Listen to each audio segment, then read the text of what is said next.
Come to the fire, my children. The wise one speaks tonight about something everyone seeks, but few truly understand. Inner peace. You hear the words inner peace, and you think it means having no problems. You think it means life is easy, bills are paid, everyone loves you, and nothing disturbs you. That is not peace. That is fantasy. That is comfort, and comfort is not peace. Inner peace is not the absence of storms. It is calm in the middle of the storm. It is standing in the rain and not being moved. It is facing chaos and maintaining your center. It is the deep knowing that no matter what happens around you, you remain whole within yourself. I have met rich people with no peace. I have met successful people drowning in anxiety. I have met beautiful people haunted by insecurity. And I have met poor people with radiant peace. I have met struggling people with unshakable joy.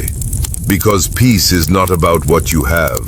Peace is about who you are when everything is taken away. True peace is reconciliation with reality. It is accepting what is while working toward what should be. It is not resignation. This is my fate, I give up. It is wisdom. This is my reality. Now what will I do with it? Peace is the space between what happens to you and how you respond to it. Inner peace means your worth is not determined by others' opinions. Your security is not dependent on circumstances. Your joy is not controlled by external events. You have found something stable within yourself that the world cannot touch. That is peace. It is waking up and knowing that regardless of what today brings, loss or gain, praise or criticism, success or failure, you will still be you. Your core will not shake. Your foundation will not crack. Because you are built on something deeper than circumstances. Peace is not having all the answers. It is being okay with not knowing everything. It is trusting that you will handle what comes. It is confidence not in your ability to control life, but in your ability to navigate life. There is power in that surrender. And here is what many miss. Inner peace requires inner honesty. You cannot have peace while lying to yourself. You cannot have peace while hiding from truth. You cannot have peace while pretending to be someone you're not. Peace comes when you stop performing and start being. When you stop proving and start living. This is what peace is. Not escape from life, but mastery over yourself within life. The fire burns steady tonight. I am the wise one. Good night.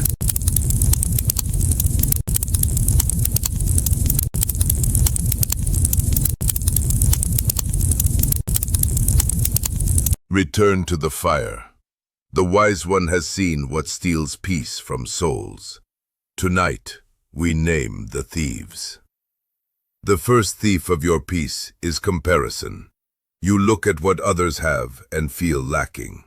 You measure your journey against someone else's highlight reel. You forget that everyone's path is different. Comparison is poison. It makes abundance feel like poverty. It makes blessings feel like burdens. Stop looking sideways. Look forward. The second thief is unforgiveness. You hold grudges like treasures. You replay old hurts like favorite songs. You think you're punishing them by not forgiving, but you're only imprisoning yourself. Unforgiveness is drinking poison and waiting for the other person to die.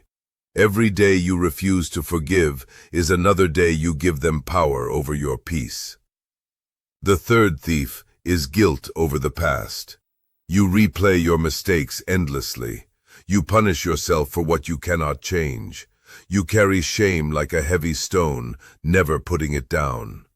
But my child, the past is gone. You cannot edit it. You can only learn from it. Guilt that leads to change is useful. Guilt that leads to self-hatred is destruction. The fourth thief is anxiety about the future. You worry about what hasn't happened. You create disasters in your mind that may never occur. You trade today's peace for tomorrow's imaginary problems. Most of what you fear never comes to pass, and the things that do come, you'll handle them when they arrive. Worry adds no hours to your life. It only steals joy from your present.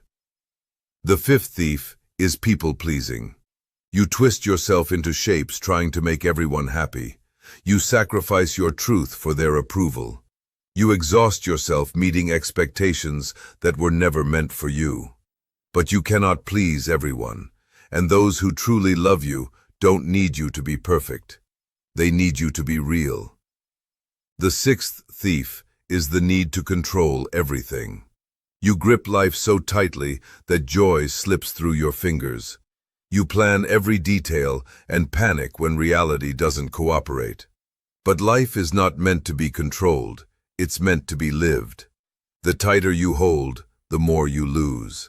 Learn to hold loosely.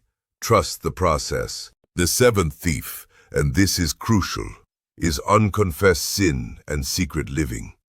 When you carry guilt over wrong you've done and refuse to make it right, peace becomes impossible. When you live double lives, maintaining secrets and lies, your soul is divided. You cannot have peace in pieces. Confession and honesty restore peace. Secrets destroy it. These thieves enter quietly. They don't announce themselves. But one day you wake up exhausted, anxious, restless, and you wonder what happened to your peace. What happened is you left the door open for thieves. Name the thieves in your life, then remove them one by one. The fire reveals what steals your rest. I am the wise one. Good night. Come closer to the fire. The wise one has shown you what peace is and what destroys it. Now we speak of how to guard it, how to keep it, how to sustain it. Peace is not something you find once and keep forever. It is something you choose daily, sometimes hourly. It requires vigilance. It requires discipline. Because the world will constantly test your peace, and you must constantly choose to protect it. First, guard your peace by choosing your battles. Not every offense requires a response. Not every disagreement requires an argument. Not every fool requires your attention. Learn to let things go. Learn to say, "This is not my problem to solve." Learn the power of silence. Some battles you win by refusing to fight. Second, guard your peace by setting boundaries. Say no without guilt. Protect your time. Protect your energy. Protect your space. If something consistently disturbs your peace, a person, a place, a habit, a situation, you must create distance. Boundaries are not walls, they are gates. You decide what enters and what stays out. Third, guard your peace through gratitude. Every morning before your feet touch the floor, name 3 things you're grateful for. Train your mind to see blessings instead of problems. Gratitude shifts perspective.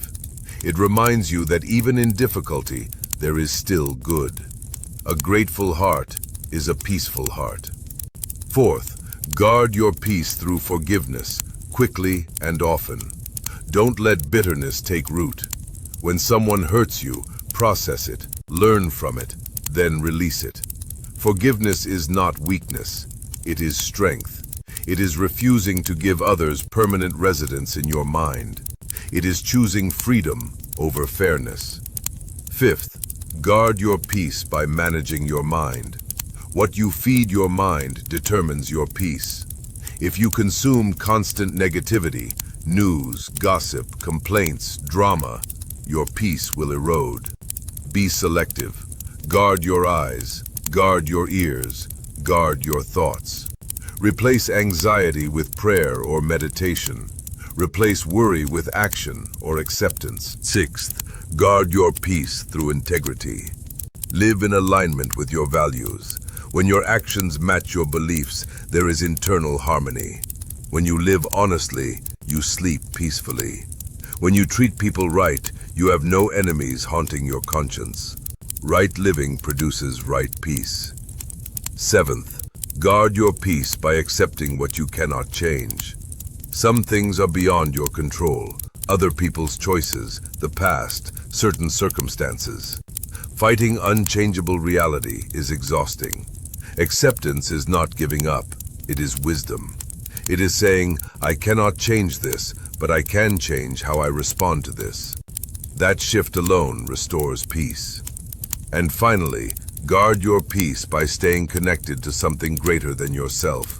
Faith, purpose, community, love.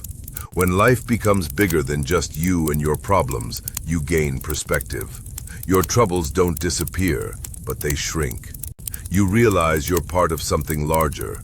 That realization brings peace. Peace requires daily maintenance. Guard it fiercely. Protect it wisely. The fire stands watch with you tonight. I am the wise one. Good night.